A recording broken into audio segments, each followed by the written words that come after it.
Hi guys, Andy here.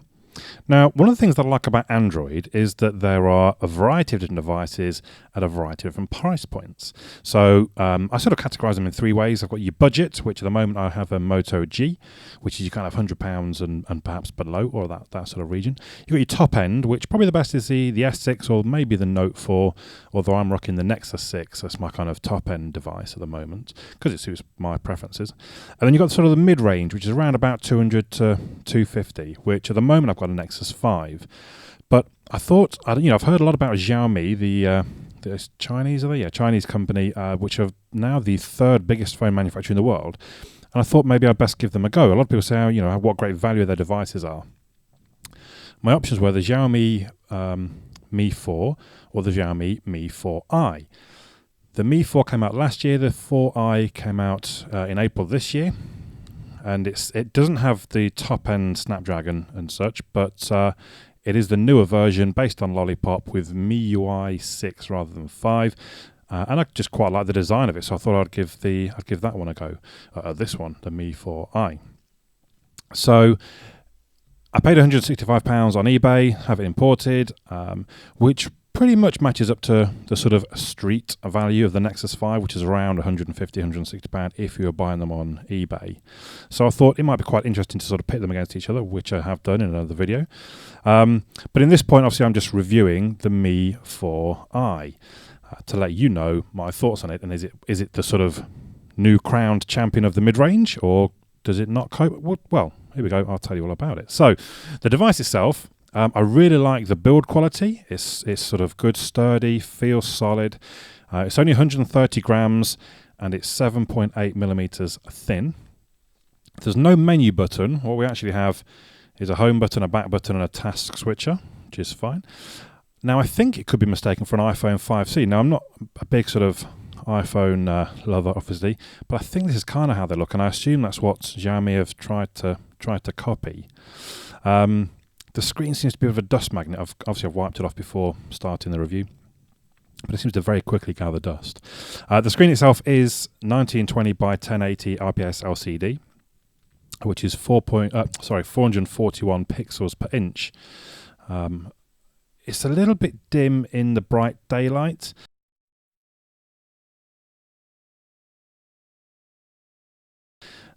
But as you can see there, it looks pretty good.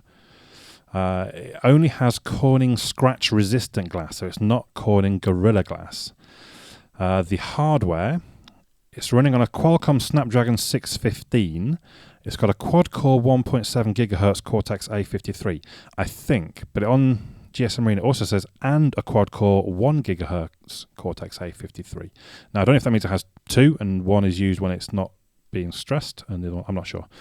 Has an Adreno 405 GPU. The Geekbench 3 multi-core score was 2,500, which isn't too bad. It's not great, but it's not too bad. This speaker around the back, it's rather quiet. It was in the bottom quarter of my test results, although it's fairly well rounded, so it's got a very similar level to the Nexus 5, but the Nexus 5 in comparison sounded a little bit tinny. So not a bad speaker. I've been listening to my podcast and they've sounded pretty good. The cameras, the main camera is a 13 megapixel primary camera. The secondary camera is 5 megapixels. Now, one thing I should point out, I literally only today, when I've sort of found camera in the settings, let's go in fact. Let's go in and have a look. So the settings, to me, they're a bit confusing. I'm not used to, there's a lot of stuff in here. So camera look, I don't think I'd even noticed that camera was there. And that's when I've realised it's got things like picture quality. Now that defaulted to standard, so I've put that to high.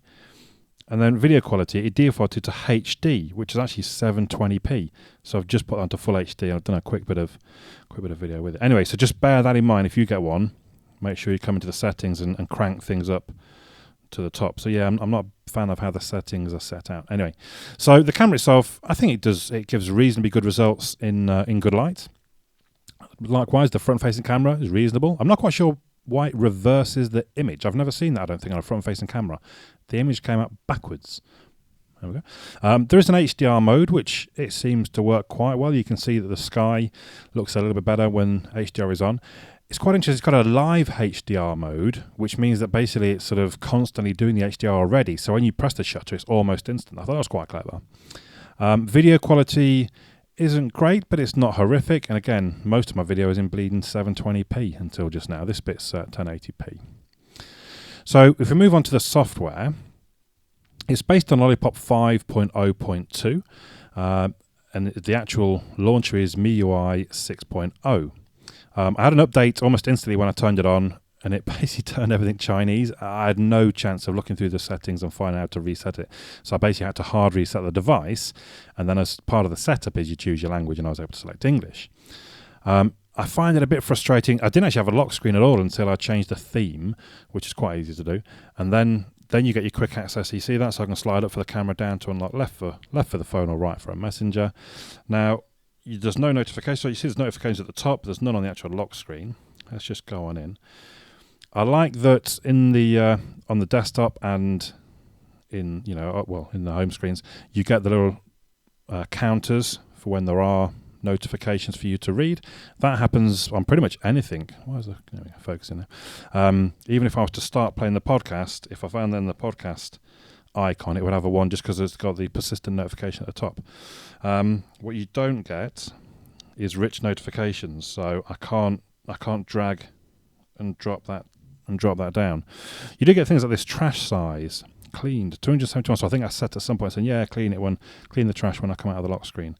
So you get a few sort of interesting bits like that built in. Trash 0 megabytes. So it kind of wipes the cache or asks you if you want to wipe the cache relatively often. Where are we? So no rich notifications, no widgets on the lock screen. I can only swipe these. If I swipe to the left, I get my quick toggles, which isn't too bad. I get music player control at the top always. At the minute it's on, the last thing I paid was podcast, so that's what it would do next. Right at the bottom there is a button that takes me to all of the settings, which I've already mentioned. Not a big fan of. There's loads and loads of settings. To me, too many. Anyway. There's no app drawer. Now, this is the weird thing about MIUI, I think. I guess they're just trying to be iOS, maybe. So it's basically you install apps, they just appear on your screen. The icons on the screen, there's no app drawer. Now, what that meant was, because I like to try and be organised, I started dropping things into folders, which is fine. But then I'm trying to remember where the hell I dropped something. So it's the calculator, and you could say this is my fault. So there's my usual tools. So I've set up like how I normally have my phone. Okay, where's the calculator? Well, actually, I had to make another one with tools. Well, I think there already was one with tools, but these aren't the things I normally use, and obviously calculator is in there. So it's just there's no real easy way of finding where you left something, basically, because it's just not, to me, that's not an organised way of doing it. Anyway. So, where are we? Security. Oh, yes, the security ones. Now, I've installed something. I think it was that. There we go. I was hoping it would ask me, is the camera going to focus? What's it doing? So, we have... Oh, there, it's focused on my finger. So, we have security warning, and you can tell it to allow or not. EX dialer, it's trying to read your contacts. And obviously, it's a dialer. It needs to get to my contacts. So, there we go. Just so you can see... That's the dialer that comes with MIUI. Dial pad. So, I mean, you can probably see already, it's actually generally, it's quite slick and smooth. The only problem was so I don't like, because I mean, you can put widgets on, but I just don't like not having an app drawer and stuff like that. Like even now, so I'm thinking I want to run Nova Launcher. I have no idea where I've put it. Let's go into settings. Right, I think this is what I was looking for. Defaults, launcher. There we go. Look, Nova Launcher. So, hopefully, there we go. So that's looking a little bit more like you might expect to see. I've got my app launcher back. Let's see. It's behaving fairly well at the moment. What I noticed when I was running Nova Launcher, I was getting a lot of sort of redraws of the launcher. Trying to see if it's going to do it. No, it's behaving, which is fine. So in other words, I'd come into an app like this, and when I went back to the launcher, actually all these numbers were sort of black, and a lot of these folders were black, and it took a while to redraw them in. Maybe because oh, did you see? Oh dear! Oh goodness! Yeah, this did happen to me at one point before as well. I'm really not sure what that's all about.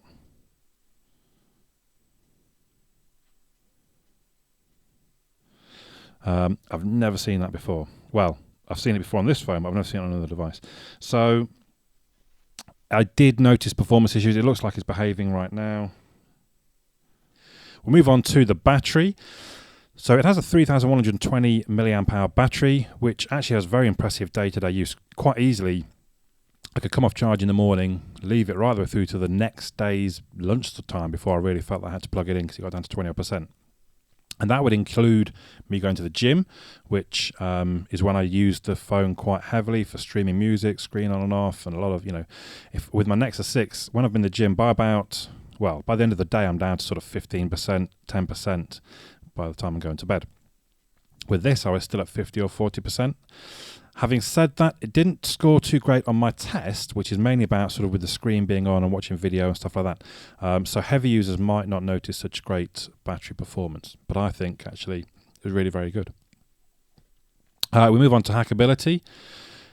There doesn't seem to be a great deal on XDA just yet. There is some kind of Cyanogen 12.1, but it's a lot of bugs, which made me think it's not really usable day to day just yet. But maybe in time. Now, obviously, the phone itself isn't available in the US, so that will be sort of partly why perhaps there's not so much going on with it. All in all, I think it's very well built. It's got a very good feel. It's got reasonable performance for the money that you pay, but I don't think it really matches up to the Nexus 5, for example, with a similar street value. It's probably more similar to my Moto G from 2013, if anything. It makes me wonder if I should have tried the Mi 4 rather than the 4i. Still, it is a good device for only £165. If the value starts to drop down sort of to 120, 130, definitely it's a recommended purchase. So, all in all, yep, nice device. Feels good. I have liked the feel of it in my hand. Nice size, good build quality. Everything else pretty good. Screen, camera, all pretty good. Performance pretty good. So for £165 or maybe less, yeah, not too bad. Not too bad. So let me know your thoughts in the comments below. My name's Andy. I'll catch you all again soon.